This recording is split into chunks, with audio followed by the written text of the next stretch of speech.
Hi all, and welcome to Chess News number 51, which contains part 2 of the Aronian-Carlsen Norway Chess 2017 game analysis. I'm Waldemar, chess trainer and teacher. So, in part 1 we discussed the early stages of the game, in which Aronian played the innocuous looking bishop c2 in the 10th move, and later sacrificed a pawn and the exchange in order to sidetrack, trap and hopefully catch black's queen. We've also discussed several possible defenses for black, and knight e4 on the 13th move seemed like a very interesting and good one. In the game, however, Carlsen played b6. What I find fascinating about this game is the psychological struggle that takes place. I already mentioned it in part 1, and in this respect this struggle is not unfair, because Aronian obviously is allowed to play what he wants to, but it does make the fight more uneven. In fact, the nature of the early middle game puts a rather huge psychological burden on the defender, in this case Carlsen. Already he has had to take a rather deep dive into the think tank after a2, a3, and also at this point after c4, c5. And with the time control they use in Stavanger, no increments until move 60, that does not make his task any easier. And the difficult decisions do not end here, there are more to come. Okay, let's continue our move by move discussion of the game now. So, as mentioned, Carlsen played here b6. And of course he hopes that maybe white will take on b6, because then that will open up the fence, and he may be able to retreat his queen safely towards his own side of the board on d6 or e7, for instance. Okay, let me scroll down to some notes. Yeah, okay. The move b6, however, is a little bit late in the sense that it does not prevent the black queen from being trapped in the end. But on the other hand, it also defends against this threat of winning black's queen, as discussed in part 1, and we will soon see why. Okay, in the game here Aronian played b3, b4, and it seems that at all costs he really wants to maintain his fence. So he just simply strengthens his structure, most notably the pawn on c5 with his b pawn. But objectively speaking, it seems that he allows Carlsen an escape in this particular position. It would have been possible for Aronian to just now simply execute his threat with knight b1. Let's see what would have happened then. Queen a1 was always our main defense, and the main idea for white after queen a2 was always bishop b4. And if he now continues with trying to trap the queen after b takes c5, which is basically the point of b7, b6, then we can see that things are not all that bad for black, because after knight c3, queen b2, knight a4, queen a2, and always this bishop b1. Note that the queen cannot go to a1 now, because bishop h7 check discovered attack would win the queen on a1. There is the beautiful resource queen takes a4, and this is only possible at this very moment because after b takes a4, black is also able now, because of his maneuver with the b pawn taking on c5, to win white's bishop here with c takes b4. Now, possibly after a4, a5, white does keep an edge, but I think the worst is over for black. It's always very nice to clarify the situation and exchange a weakness, in this case the black queen, for sufficiently and otherwise healthy minor white pieces and pawns. In fact, material is perfectly even if you award the queen 10 points, as we learned from world champion Max Euwe. better, therefore, after knight b1, queen a2, is not to play bishop b4, but in this case queen c1, which is another way of trying to trap the black queen by means of again playing knight c3 and so on and so on. But the idea here is that white's queen now covers the escape squares on b2 and a3 for the black queen. So then the game could continue b takes c5 again, knight c3, and now black really is forced to go to a5, which was always going to be answered with the discovered attack knight d5, really screwing up black's position. And although indeed black is now escaping with the queen after queen b5, he is now faced with the very unpleasant double attack, the knight fork, knight c7. And after the subsequent moves, queen b8, knight takes rook, queen takes knight, bishop a5, it slowly becomes apparent that white is coming out on top here. Rook e8, recapturing the pawn on c5, and even when black wants to recapture that one, he still is faced with this trick, bishop h5 again, a discovered attack, knight h7, queen c5. And here white's advantage is larger than the other variation, which ended with a4, a5, because of white's safer king, better pawn structure, and also more active pieces. The bishop, for instance, could be used as an attacker on the long diagonal, and black has the wrong bishop to oppose white's one. So I think that white has a larger advantage here. So therefore he should continue with queen c1, which was also already indicated when the game was played by the commentary team, and later acknowledged also by Levon Aronian. Okay, anyway, back to the game where Aronian played b2, b4, b3, b4. Now again, the burden is on Carlsen, and he plays here knight e4, which is one of the other defensive ideas as discussed in the first video.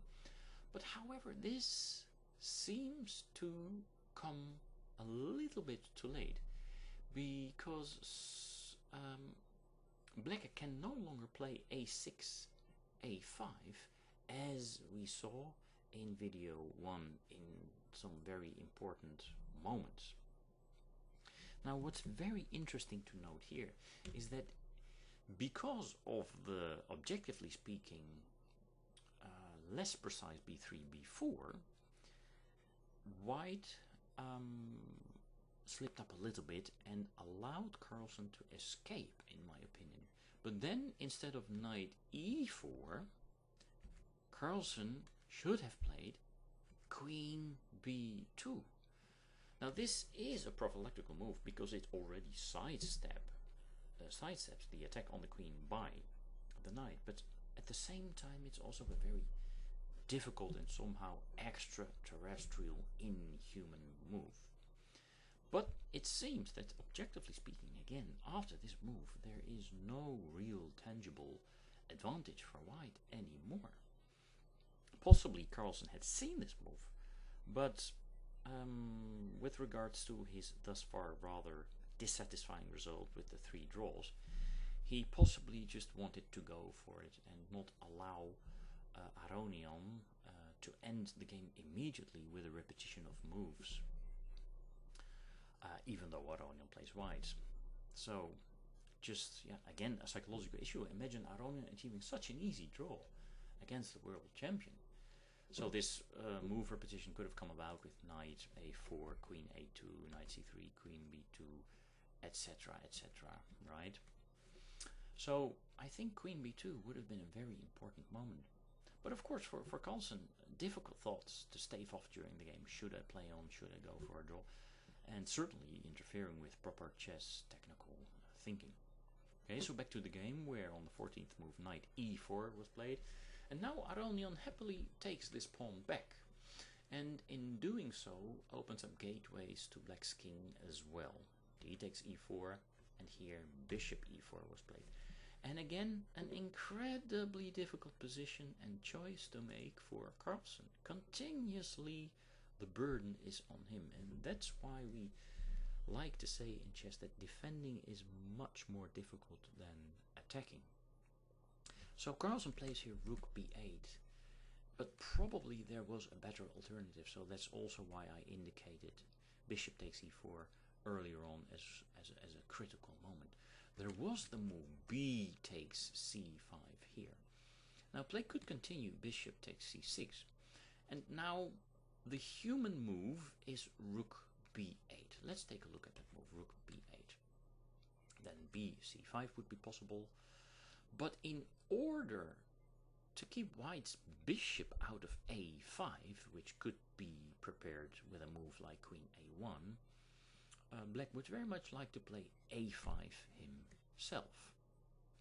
But then queen a1 still is very strong, because after the exchange on a1, white is attacking the pawn on a5 2 times. And if only black's rook had not been on b8 but had gone to a7 on the earlier move, then that might not have been such a big problem. So the human move rook b8 is not the best one here. So to be preferred here after bishop c6 is the move rook a7 to support the a pawn and to try and keep bishop d2, white's possibly worst piece so far, out of the queen side where it wants to go via a5. And then play could continue with b takes c5 again, and now a5 indeed. Okay, here queen a1 is less strong, and white would be well advised to just turn his attention back towards the center and the king side. But after knight f6, black seems to have a rather playable position. White has sacrificed the exchange, and he has only one pawn for it. Of course, it's a very strong pawn, it's a pass pawn, and he also has the bishop pair. But this position, I think, is less clear than what he achieved in the game after Carlsen's move rook b8, instead of the just discussed, probably better alternative b takes c5. So let's continue with our discussion here of rook b8, which was the move played in the game. Now again there is a huge surprise, and again a huge psychological burden on Carlsen, because what does Aronian play here? Bishop takes h7 check.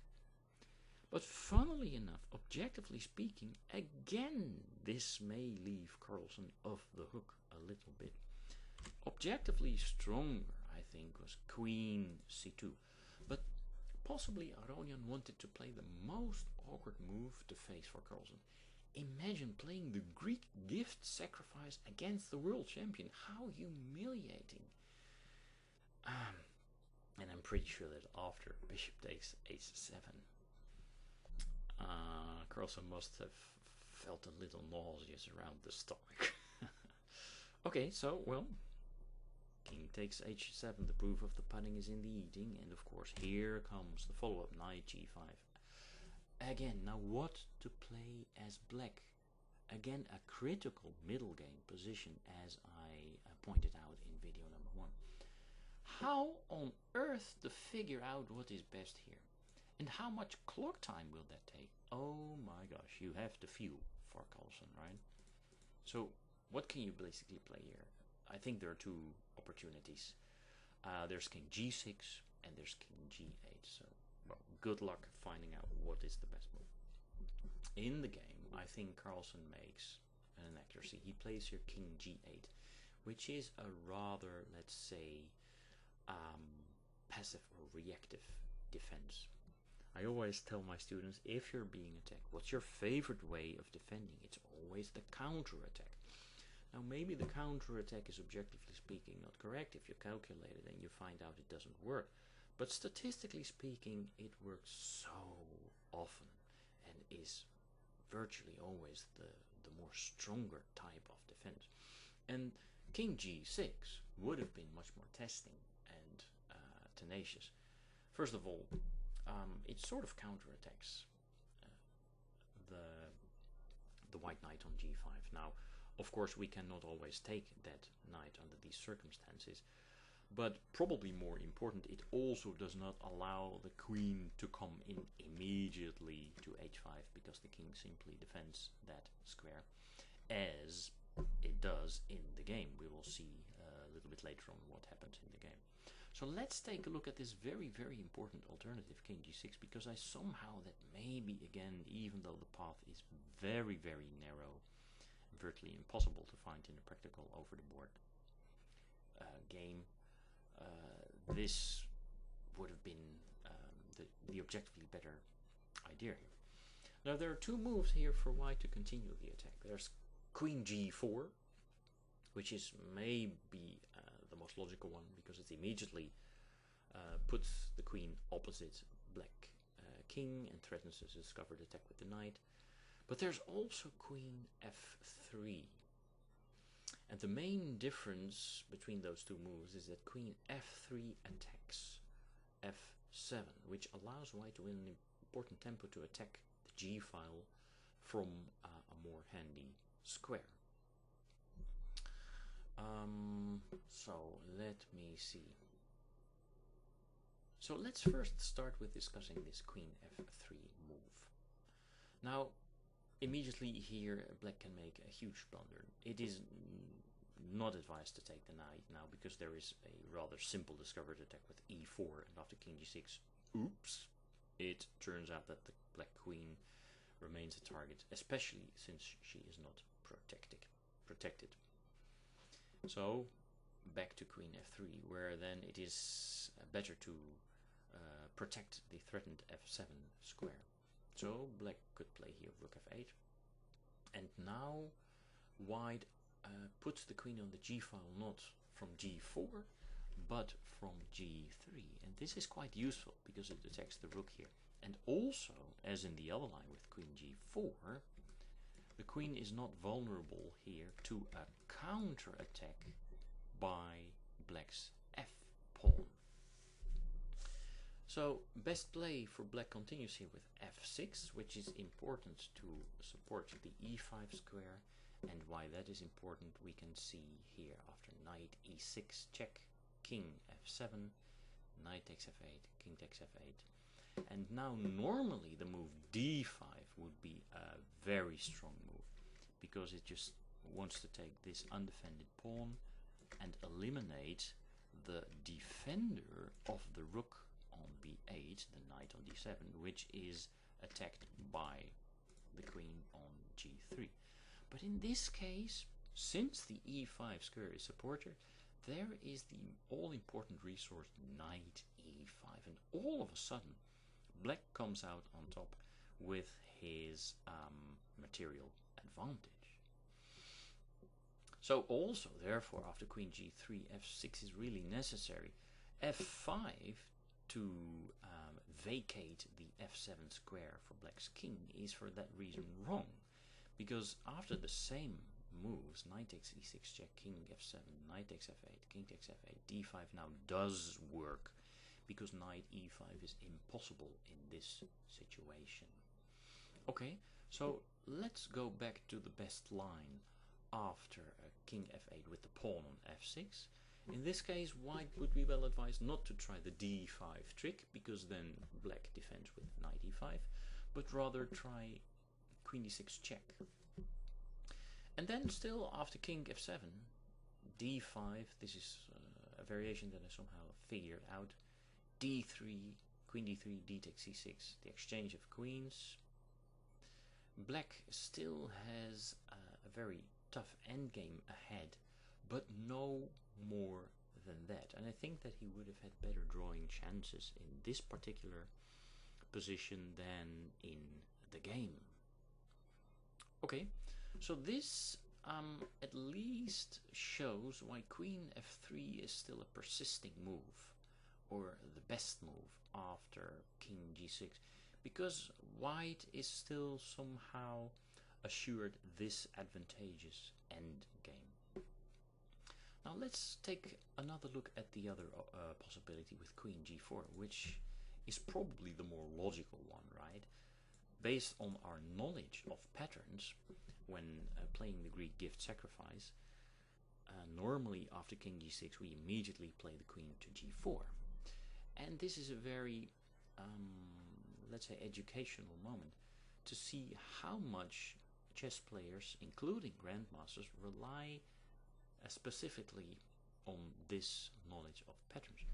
For instance, both Nigel Short as well as Levon Aronian during the post-mortem only considered queen g4 then, when in this particular case black may just escape with best play. So in this particular case the knowledge of patterns actually interferes with proper truth finding, shall we say.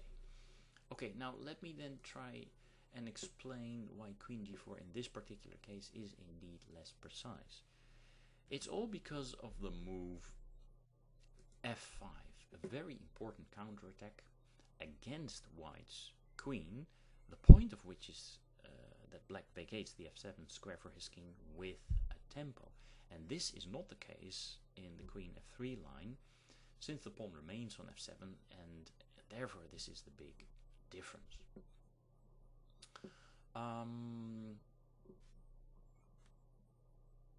Yeah, so play continues here again with queen g3. You may think, well, doesn't this just resemble the other line, where in the end also the queen just turns up at g3? Yes, but here there is the continuation of the counterattack with f4. And this lures the white queen away from the g file with queen takes f4, because e takes f4 would be a bit of a blunder, because then it is black's queen who takes revenge by exchanging on g3, and of course here the extra black rook is decisive. So after f4, white is somewhat forced to take on f4 with the queen, but now of course momentarily there is no discovered attack, and black can continue with rook f8 defending f7, and already he has vacated the f7 square for his king. And it turns out that that is very important in this position after again the queen reappearing on g3. Because if we compare this line to the queen f3 line, in this position with the pawn still on f7, black cannot play b takes c5. Because then after knight takes e6 discovered check. So this move is not playable, because then after this move and check on the king, the black king cannot escape to f7, because there would still be a pawn on n7. But in this particular case, b takes e5 is a possible move, allowing for some black counterplay. Because here, after knight takes e6, which is, by the way, the best continuation, king f7 is escaping. Now there is an exchange on f8, and after queen d6 check, king g8, objectively speaking, white probably has nothing better than to go for this perpetual check here, and so on, queen e6, king h7. Because if instead of that, of queen e6 check and so on, he tries something else, for instance b takes c5, there is queen d3, already positioning black's queen for some important defensive duties. And well, black is still enjoying the extra piece, so this would be already quite an unclear position immediately. Also taking on c5 with the other pawn instead of the b pawn, so d takes c5, allows for important counterplay with a5, right? Which attacks this little block of pawns and also tries to open up the access of black's queen towards the c5 pawn, for instance. So I think that because of this discussion, it would have been better for Carlsen not to go king g8, but king g6 instead in this particular moment. But back to the game, king g8, a rather timid move, you might say. Of course, Aronian continued here with queen h5. Hello, just visiting. And let's look at the weaknesses here on h7 and also on f7. Well, knight f6 was played and queen takes f7 check. Do you remember my remark about rook d8 in the first video, weakening the f7 square? I'm just saying these things, they have consequences. King h8 was played, and now the rather obvious queen c7. Yeah, this is the type of queen we would all like to have. She's attacking just about everything in black's position, and especially forking the two at the moment unprotected black rooks. Now of course there is an opportunity for black to defend both rooks. He just simply has to move the bishop, which he does by means of bishop d7. But here comes the knight, forking king and rook, king h7. Again, such a difficult choice, which basically you can only take on the basis of your intuition. Wherever the king goes, g8 or h7, he will always be bothered by a check, be it on the h file, as in the end of the game, by the way, or on the back rank. Very, very difficult psychological situation for the defender to be in. So, knight takes rook, rook c8, queen takes b6, and in this moment, white is even 3 pawns up, but his knight, which regained the exchange, however, is in trouble, and black now chases away the defender of the white knight, which is the queen on b6, and still remains in the game because of that. Now it is no longer possible for white's queen to keep defending the knight on d8. But he plays queen a7, and fortunately for black, his rook d8, which regains the piece, also defends the bishop on d7, which was attacked by queen a7. Now again, a critical middle game position. Finally, Aronian is now able to free up his bishop with e3, e4, using his beautiful mass of central pawns, and in the process he also attacks the knight on d5. What a fantastic multifunctional move to play. And I say that this is again a critical middle game position because I think that again Magnus makes a mistake. He now goes for the counter attack, and I willingly admit, I say the counter attack is normally the strongest type of defense, statistically speaking, most certainly. But then again, there are some numbers in the statistics where it just simply is not the strongest type, right? So queen d3 counterattacks the unprotected bishop on d2. So of course, if white takes on d5, I will just recapture on d2, right? What's the problem? In this case, the counterattack is too slow because white is the first one to take, and then take another pawn or do something with his d5 pawn, which ensures him more of an initiative. So we will continue with queen d3, but first let's take a look at what I believe to be the better alternative. Carlsen could and should have played here, I think, knight f6. The knight is a very good defensive piece around black's king, and the bishop on d2 still needs one tempo to be activated.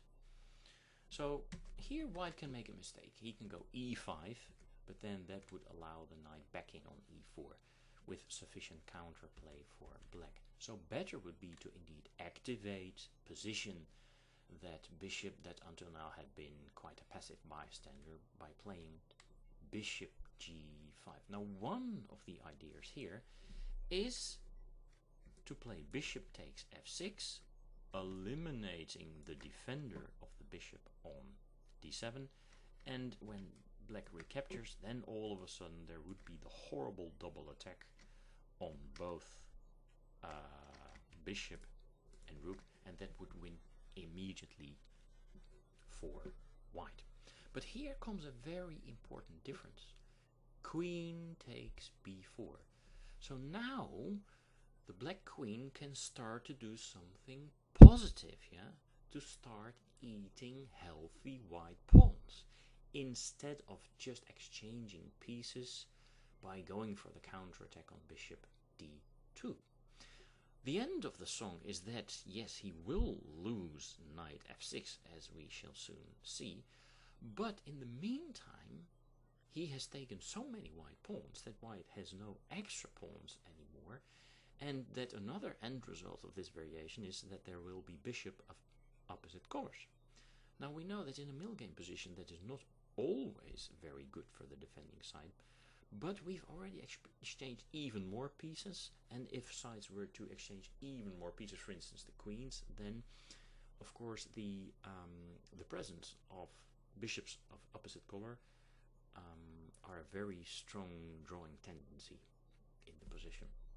So play could continue with e5.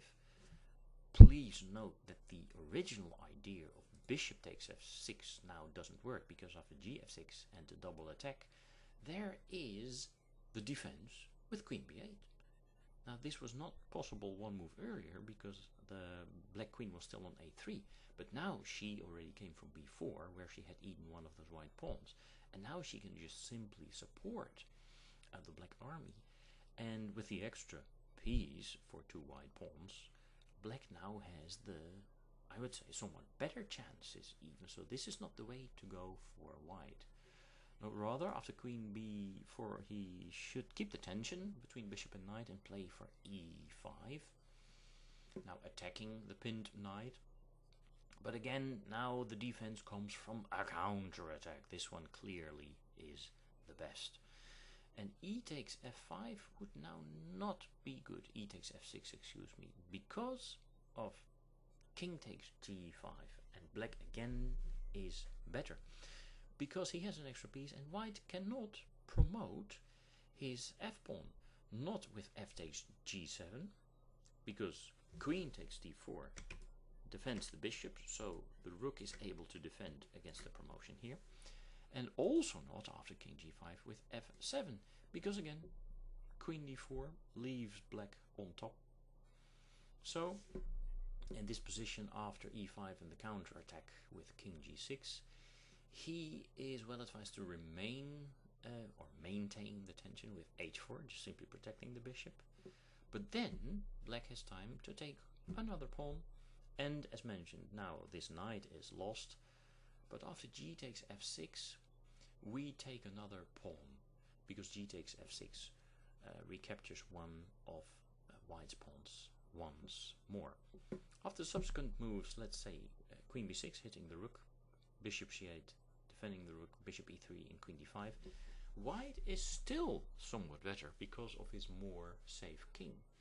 Also his bishop is more active than black's, but on the other hand, as mentioned, the bishops are of opposite colors, which is a drawing tendency, and black also now has a majority of pawns in the center, which he can play with e6, e5, which also somehow hampers white's bishop in turn, and last but not least, he also has a passed a pawn, and I think this was clearly the better option for Carlsen to play. So the better option after e3, e4, right? To play knight f6 instead of what he played in the game, queen d3. And let's continue now with queen d3. E takes d5 was always the idea. Queen takes d2 is forced. Queen c7, double attacking rook and bishop. And now fortunately Carlsen still has one defensive move. Queen g5. A very awkward move to play, but unfortunately for him the only one to keep his pieces together and still remain somewhat in the game. Now I've indicated this queen g5 again as a critical middle game position in video number 1, because I think that maybe now Aronian could have played a little bit better. In the game he played d takes c6, but this is probably not the strongest, because it turns out that black later on has another defensive resource at his disposal. The strongest move I think would have been to play d6, really putting his foot on Carlsen's neck here. And with this very strong protected passed pawn, the weaknesses here, the weakness of black's king, the weakness also of this block of pieces which somehow needs to keep guarding each other, I think that white would be victorious in the end, especially since he has possibilities to further strengthen his position. Of course, he cannot win the position now with the queen and his massive pawns outright, but what he can do is to simply consolidate, play h3, so clear any problems for his king on the possibly vulnerable first rank by creating luft for his king, and then just simply activating the remaining unit by moving it to the third rank. And that, I think, somehow black's position should crack. However, Aronian did not play d6. Instead, after queen g5, he played pawn takes c6. Now this attacks the bishop, but the bishop still has one useful square. It goes to c8, and this is a useful square because it defends still both weaknesses, and these weaknesses, they are very instrumental at the same time in defending against white's mass of pawns, right? If white cannot play d5 and or b5, then he is not anytime soon going to promote this c pawn, because this c pawn in the end will be blocked by the bishop on c8, and the bishop on c8 in turn is still defended by the black rook.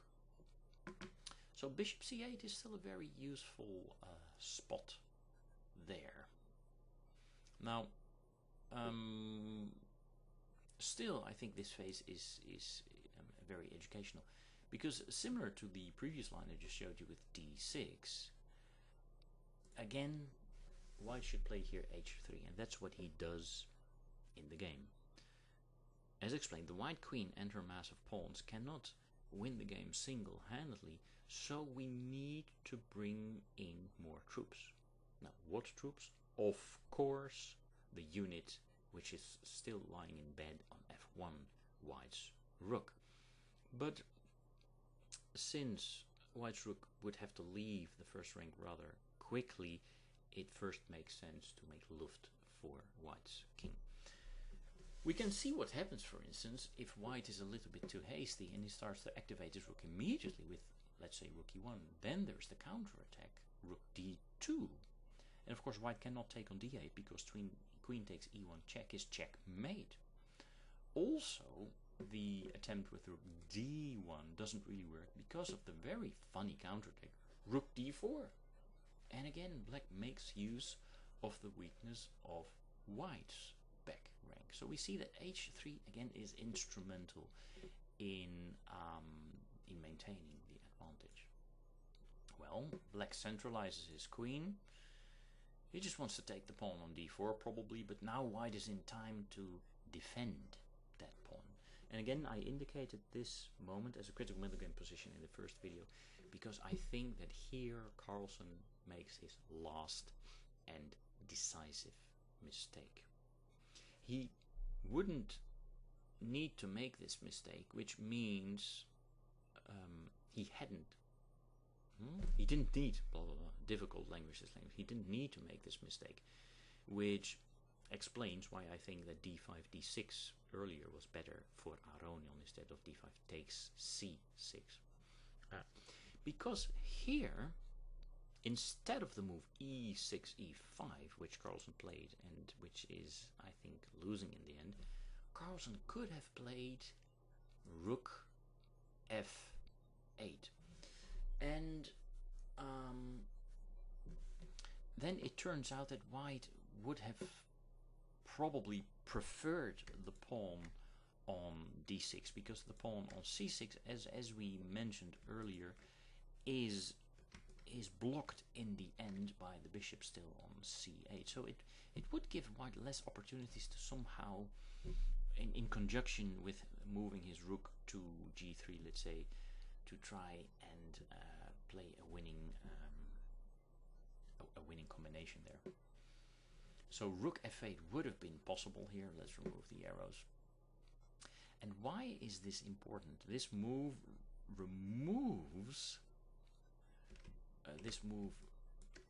removes the rook out of harm's way. Of course, the rook is attacked on d8 by the queen, but by removing the rook, it also releases Black's queen from the duty of defending this rook, right? So now all of a sudden Black has more free play with both his major pieces, and I think this is very important. So if White now, for instance, tries to execute his plan with rook d3, then he's faced with queen e4, and now the rook lift to g3 doesn't work, because after queen d4 Black has played a useful multifunctional move defending g7 and attacking f2 simultaneously. Not in the last place, because the rook is now also sitting on the f file. So I think here all of a sudden the position is equal, very important. So in this case, instead of rook d3, White has to come up with something else, for instance queen d6. But this also does not seem to lead to any advantage after the counterattack. Again, a counterattack, queen b3. The exchange of rooks, and now it turns out that White's king is too vulnerable to make any real progress. For instance here e5, and still I don't see how White is going to promote his c-pawn. Of course we can now take, right, just remove the eventual blockader of the free pawn, but then of course Black will force perpetual check. So this is simply impossible. The queen would like to take on c8, but she has to keep an eye on the weakness around her king side. So yeah, this does not really prove an advantage or promise White an advantage after rook d1 and now rook f8. But as said, in the game Carlsen plays e5, and this means that he is not activating the rook. It also means that the rook is still vulnerable to the attack by the queen, and it also means that the protector of the rook on d8 is also immobile, and this is a very important difference. Okay, now the game continued with rook d3, yes, in this case, and here e takes d4 was played, leading really to a lost position. I think in the end Aronian will probably also win after the alternative e5, but it might have been ever slightly so more tenacious. The game would continue rook g3, queen d4, and now this time it is another story, because in this particular queen and bishop against queen endgame, White manages to eliminate the g7 pawn. So we see that it's somehow similar here. Again, Black can try and force some perpetual check against White's king. But here there is, for instance, already the check on h4. We've already managed to also eat Black's g pawn, and after g4, queen f4, queen g3, White consolidates, and I think he has excellent winning chances here. Of course, again, in the near future he can still not promote his c-pawn, but let's not forget that because of this improvement upon the earlier line, he also now has these two connected passed pawns, and he has also managed to consolidate his king position and bring his queen into a very strong defensive stance. So okay, back to the game, where after bishop d3, e was takes d4 was played, but now another very strong move by Aronian. Queen e7, freeing up the c-pawn, which could come in handy, but also already eyeing the h4 square. Now Aronian could still have botched it up here with rook g3, because now after rook g8, which protects g7, and queen e7 trying to do something similar, all of a sudden there is queen c6, and now the check on h4 can and must be answered by queen h6. But this all of a sudden is sufficient for black to be out of the woods. And note that white's pride, or one of his prides of the position, has gone the passed pawn on c6. But Aronian did not make that mistake. After e takes d4 he played queen e7, and Carlsen followed it up with a blunder in an already lost position. He played here bishop f5, but it doesn't really change matters. Maybe he could have still played rook g8, but then queen h4, king g6 and rook d4 would have been winning. Okay, back to the game. Bishop b5 blunder, and now the final few nails to the coffin. Rook g8, attacking g8, g7, sorry. Carlsen protected with bishop g6, but here came queen h4, and of course the king has to go back, and then white also wins the bishop on g6, and then really all the fun is out of the position. Well, with that, I think we can safely say that we have ended our discussion of an otherwise very interesting struggle between Aronian and Carlsen. Kudos to Aronian for coming up with this audacious idea, preceded, by the way, by a very innocuous move, bishop c2, but then he was very audacious in sacrificing a pawn exchange on a3, following it up with very awkward moves such as bishop h7, maintaining the pressure on Carlsen.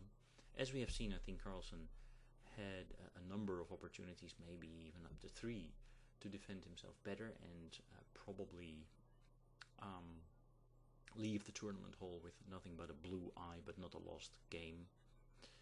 But yeah, these things are very difficult in practical over the board play, and I've also tried to explain that the psychological burden has been on Carlsen throughout. White's position was 1,000 times more easy to play, so in that regard it was not so much of a surprise that Aronian in the end managed to win this position. But it all started with planting the seed on move 10, bishop c2, following it up with a3 and rook takes a3, etc, etc. Well, okay, let's round up. I hope you enjoyed this video, maybe learned something from it. I can suggest that you subscribe to my channel, or give a thumbs up, leave a comment, or please share the video. Sharing is caring, they say. I also invite you to visit my websites. There's the international website betteryourchess.com. You may want to become a member of our university. We have some very useful educational materials there, about 50 plus hours of video. And well, I'm a chess trainer, so if you would like to receive some private lessons from me, it's possible to do it online in a number of different languages. And I live in Amsterdam, the Netherlands, so if you're close by, you can also just come and visit me in private. Well, I hope to hear more from you. Thanks very much for your attention, and I hope to see you in another video. Bye bye.